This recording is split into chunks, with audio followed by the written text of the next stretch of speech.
Well, first of all, thank you for getting us all together in this beautiful convent, and I want to thank our hosts and the organizers and the abbot and of course the High Representative and others, because we are at a moment in which we literally need divine inspiration to resolve all the challenges, not just our region, but Europe as a whole is facing.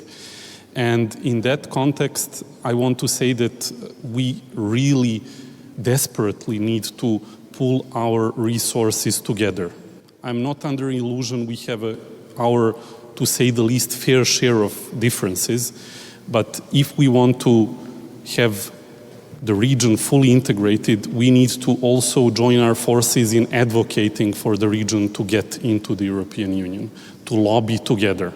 I heard the governor of Lower Austria refer to the need to cut red tape and not to have a one in, one out approach when it comes to legislation.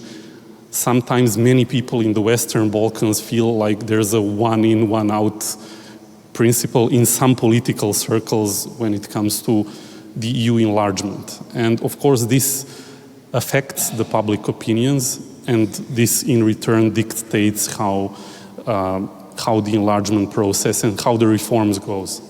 When it comes to Serbia, by 2027 we plan to complete all the major legislative, economic and political reforms required for our country to join the European Union.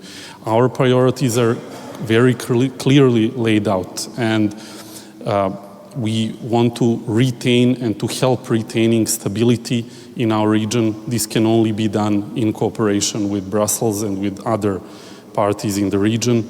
We want to focus on maintaining Belgrade, my capital, as an autonomous decision-making process, but aligning as much as possible until we are fully a member of the European Union with common foreign and security policy.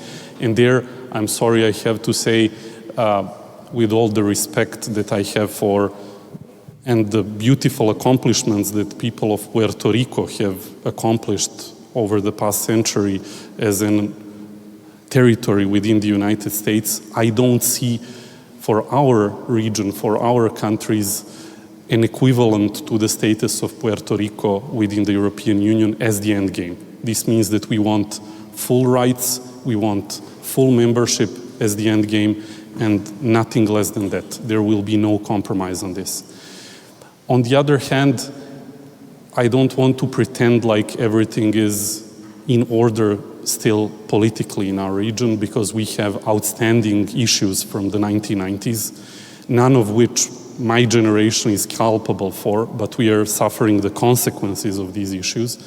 And we will require some heavy weightlifting to resolve these issues. Therefore, we need the attention of top management, top levels of the political class in Europe, and their full commitment in order to help us to resolve these issues, because otherwise we won't be able to do it ourselves. And it also has to be done in a fair and just way, so as not to leave any of the parties involved frustrated, to leave us equally satisfied and dissatisfied. And to sum up, last week I was in Burgenstock, where I heard many interesting speeches. Some were more constructive, some less. But I heard the Kenyan president quote actually an American general, Norman Schwarzkopf, who said something along the lines that spending each liter of sweat saves dozens of liters on negotiating, and on making peace saves dozens of liters of blood. And I know this sounds harsh, but I just want to let everyone know that we need top-level attention and that we need a lot of effort to resolve these political issues. By 2027, we will be in a far better place economically. I represent a country that has more than doubled the size of its GDP in less than a decade, and we are ready to connect and to share our market with all the other partners in the region.